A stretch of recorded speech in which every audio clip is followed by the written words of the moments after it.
Hey y'all, welcome to Action Over Anger. This is Jenny. And I will tell you the biggest challenge in doing these videos is trying to find a quiet corner of the house in which to record these and have them make sense without lots of distracting things in the background.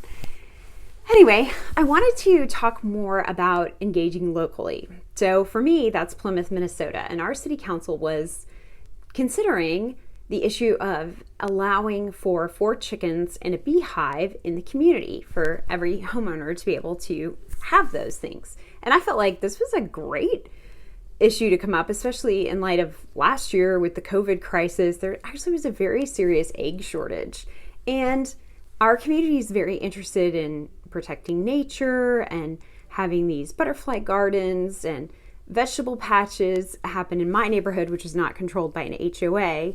And currently I know you can have a couple of rabbits in a hutch in the backyard, and so on and so forth. So I was super excited about the meeting and the considerations. I wasn't able to actually go.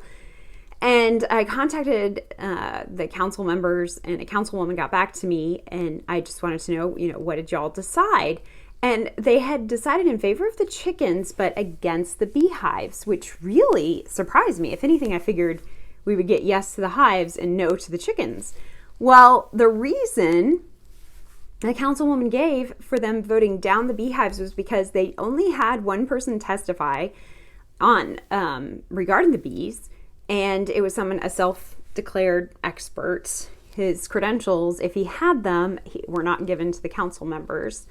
And he stated that honeybees were not actually that great for the environment, that they posed a threat for anyone who might have a bee allergy in the community, and it really didn't make sense for the council to vote in favor of beehives, which I thought was ridiculous. I had quite a veggie patch last year, and actually fertilization amongst some of the squash plants was a real issue, and we just didn't have enough little insects or bees fertilizing the plants, or pollinating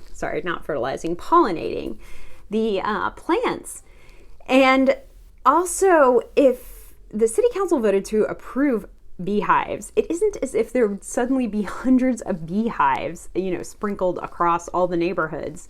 If anything, you might have one here and there, and you'd probably have beehive clubs sprout up. And honeybees are not aggressive. I've owned a beehive when my children were very small and very curious. And when I was cleaning out the hive, I didn't even wear gloves or anything. The bees just were on my hands and arms. They never were aggressive. I never was stung. So that was ridiculous. And here's the thing. Whoever shows up rules the day in these community opportunities to speak out for or against something. And this is where our voice really can be very powerful.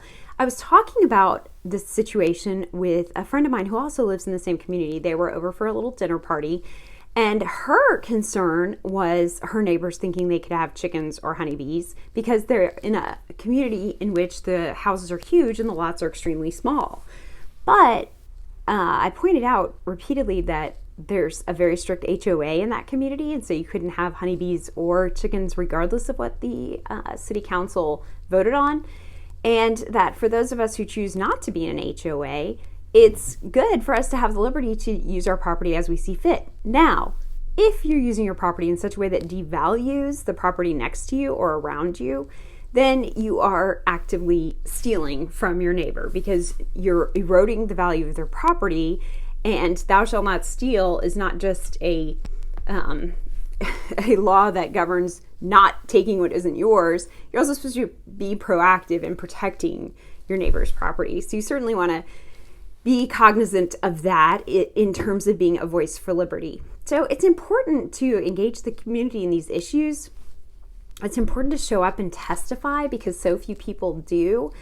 And it's important to help people get through that thinking process, that when the city council is ruling on these type issues, it doesn't mean everyone in their community is suddenly going to be, doing a little farm, especially if they're in an HOA controlled community. And so sometimes that thought process doesn't happen automatically, and it needs to be coaxed along by those of us who are liberty minded. Thanks for joining me.